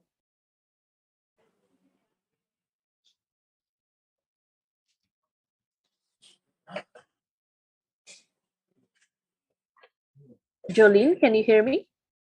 Yes, I can. I was just waiting who would go first. Oh, okay. Yes, can I ask you to go first? It's okay, Wulan. Yes, in terms of the deradicalization programs that are conducted in Singapore, the programs are not gender specific, as in the main thrust of the government the program that is being run domestically here is not gender specific. I mean, to answer your question more directly. That said, there are women who are held on, who are under the Internal Security Act and who have been held on charges of terrorism. But in doing so, the DRAD program for the women in this case would be conducted by fellow female Azatiza or religious clerics who are doing the program with the Religious Rehabilitation Group in Singapore. But the program as a whole, from what I understand, it's not a gender-specific thrust. Although when you're thinking about the main areas of focus, you would have the DRAD program with a focus on social rehabilitation, the role of religion in rehabilitation, and working with the social workers in order to deal with other elements of social rehab, family rehab, as well as the role of religion. So those are the three primary thrusts. Okay, thank you, Jolene. Professor Amparo, if you would kindly share. Yes, thank you, Wulan. In the case of the Philippines, the jails and the prisons, they have the Center for Preventing and Countering Violent Extremism. And for the prisons for female persons deprived of liberty, they have a specific program also for women and children. And there are many NGOs, non-government organizations, which carry out rehabilitation for women and children. So there are ongoing initiatives in that area. Okay. Thank you. Thank you very much. And following up to you, Professor Amparo, there's a question from Ami on what terror training camps are funded by narco money in Mindanao and which groups are setting up these camps. Is it the Abu Sayyaf groups? Are there any FTF are taking part in these camps? And if yes, which countries do they come from? Okay, thank you very much, Ibu Ami, for your question. I would say that the funding comes from abroad, from the Taliban. It goes to Mindanao for these terror groups to open training camps. It does not necessarily confine itself to Abu Sayyaf group. It can also expand to rogue MILF and rogue MNLF fighters. So this kind of situation leads to the privatization of terror training camps, where the funding from sponsors abroad are able to open new terror training camps in the vast area of Mindanao. As to your question as to whether there are FTF in these areas, it still has to be confirmed. What is confirmed is the foreign funding going to the terror training camps. And as I've said, these training camps are meant to promote the cause of the Taliban without the young militants necessarily going to Afghanistan. They're just here, they're just in the country in order to carry out jihadi attacks in the future.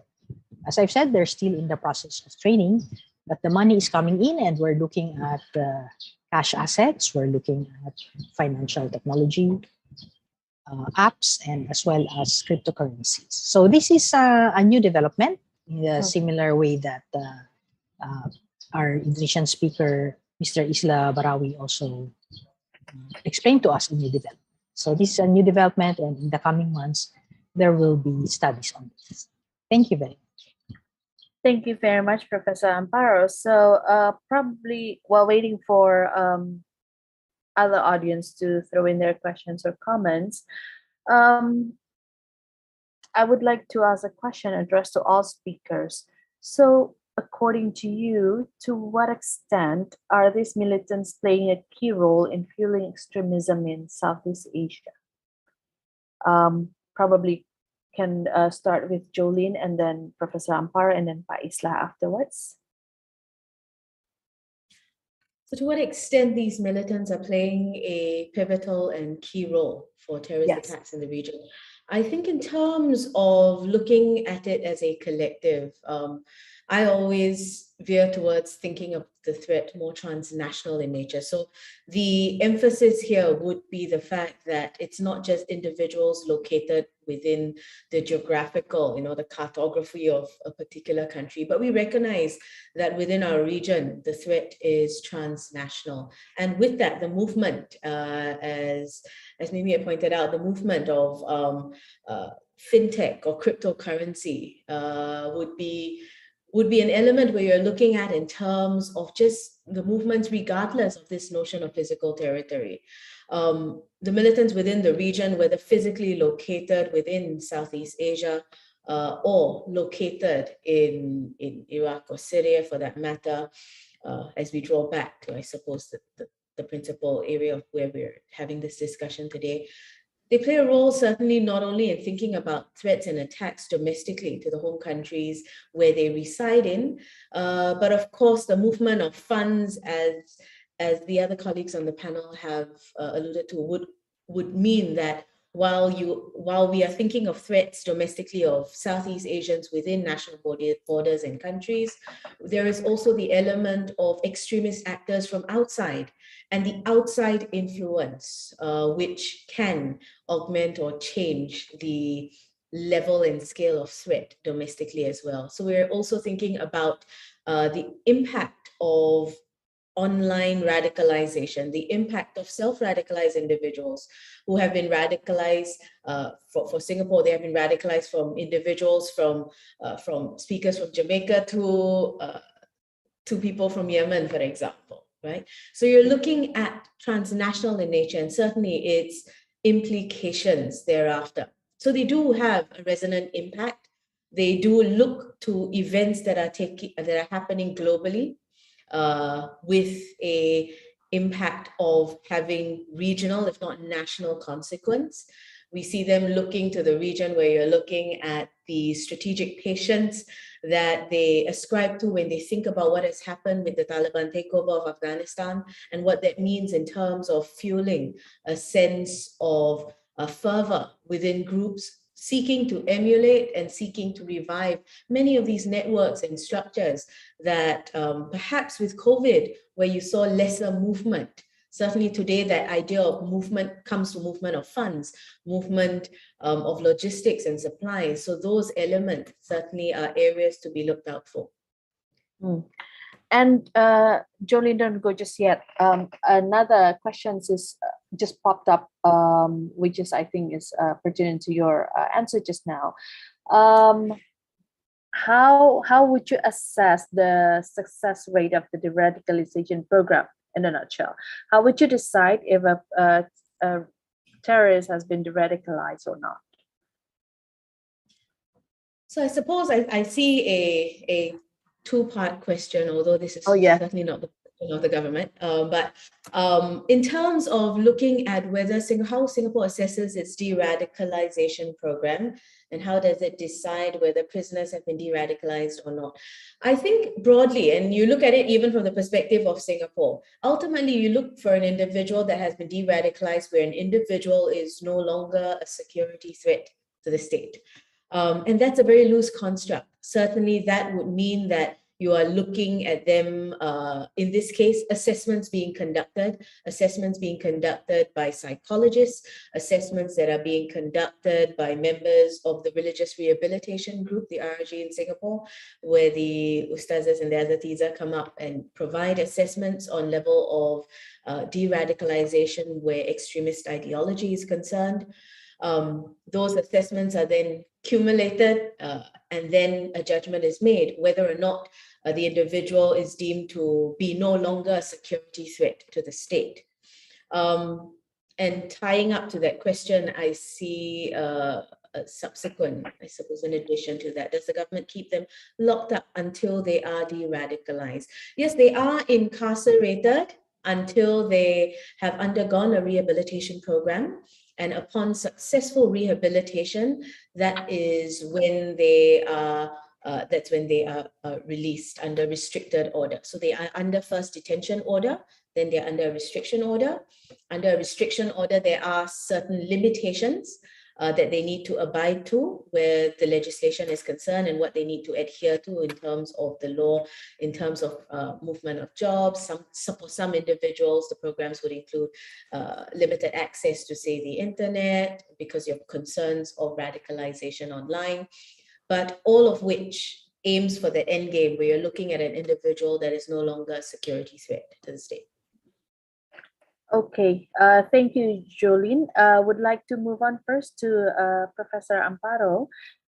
I think we would like to hear also your perspective about how pivotal are these militants to the extremism in Southeast Asia.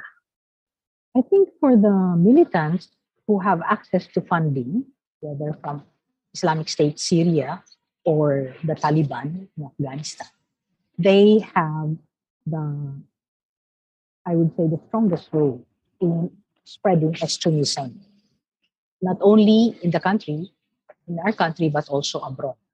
So I would say that the one who holds the funding can open up terror training camps as well as pay female suicide bombers to continue carrying out these bombing attacks in selected cities in the Middle.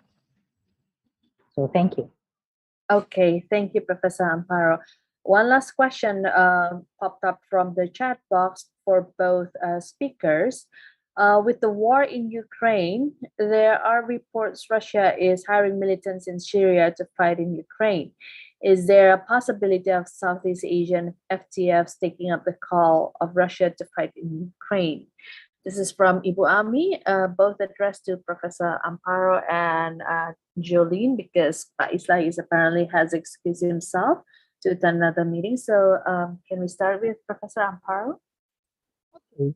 Thank you, Ibu Ami, for your difficult questions. I would say that in the case of Filipino militants, there would be a remote possibility for them to be recruited to fight in Ukraine. The main difficulty there is there is strict restriction of movement of Filipinos going to Syria, Afghanistan. So that prevents any militant Filipinos from going for outbound travel. Now, what is happening is that there are Filipinos who are participating in the Russia-Ukraine war by doing cyber operations, participating in cyber operations on behalf of Russia in the Russia-Ukraine.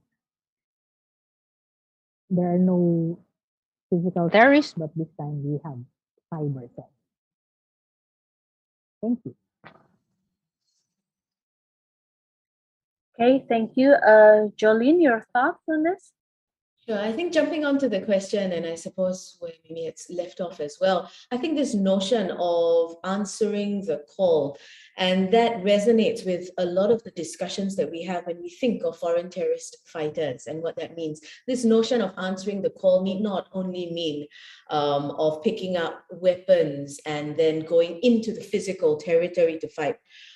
It also today means that there is an expansion of this concept of what it means to participate. And here the role of the cyber domain, as Mimi pointed out, the role of financing acts of terrorism add to the mix as well. So this notion of answering the call, there is chatter online certainly of individuals trying to answer the call on both sides of the house, whether they are thinking about recruitment for acts in support of Russia or in support of Ukraine. And there is chatter on both sides of the house. And this yields to this question, I suppose someone had addressed earlier. I think it was Professor Mizan earlier, where he asked this question about where it comes to foreign terrorist fighters. The labeling can sometimes deal with a lot of semantics, but today when we think about an individual that raises arms in a foreign country, regardless of it's within Southeast Asia, raising arms in another Southeast Asian country, all of them constitute a foreign terrorist fighter. And likewise, if the individual then supports acts of terrorism through financing, through logistics, through supply routes. All of this add to this cumulative notion of what it is for individuals to answer that call and what they're trying to do. But it also means it has expanded the parameters and the areas through which the counterterrorism community needs to strive to work towards. Okay, thank you very much. And I think that sums up today's discussions. And I think the audience have been asking a lot of difficult questions and also reflective questions for us to think about as well, in terms of to what extent have we assessed our deradicalizations program and other pertinent issues as well, not to mention some alarming news that Isla earlier raised on Indonesian current state of Indonesian Islamic State as well. So I do hope that all of you had nuggets from today's discussions that you can move forward with your work and analysis as well. And I think the organizers will disseminate Prof. Mizan's slides later as per his request as well. And if you haven't filled up the attendance list, please fill up the attendance list as well. And before you go, would like to remind you that we will have our third session on the 18th. Yours truly will be moderating again. So the topic will be on keys to Hijrah, cash and ideology. So if you have time, please do mark your calendar. Look out for the sessions will be held on Monday, 18th of April 2022, 1400 hours to 1600 hours Indonesia time, and 1500 hours to 1700 hours Malaysia, Philippines, and Singapore time. This poster is available on your chat box. Kindly help disseminate to your network as well to attend the third sessions and also the last sessions of this webinar series. And I think that's about it for today. I would like to thank all our respective speakers, those who have left, Professor Mizan Aslam and Professor Mr. Islah Bahrawi, and those who are the last women standing, Dr. Jolene, Jerard, and Professor Amparo, Pamela, Fabe. Thank you so much for the fruitful discussions. It's really insightful, and it's great that we all get the opportunity to learn from Singapore and also Philippines perspective. And I look forward to cross path again with you in other series of discussions and other opportunities. And therefore, I officially close today's discussions. Thank you very much. Selamat sore, good afternoon. Assalamualaikum warahmatullahi wabarakatuh.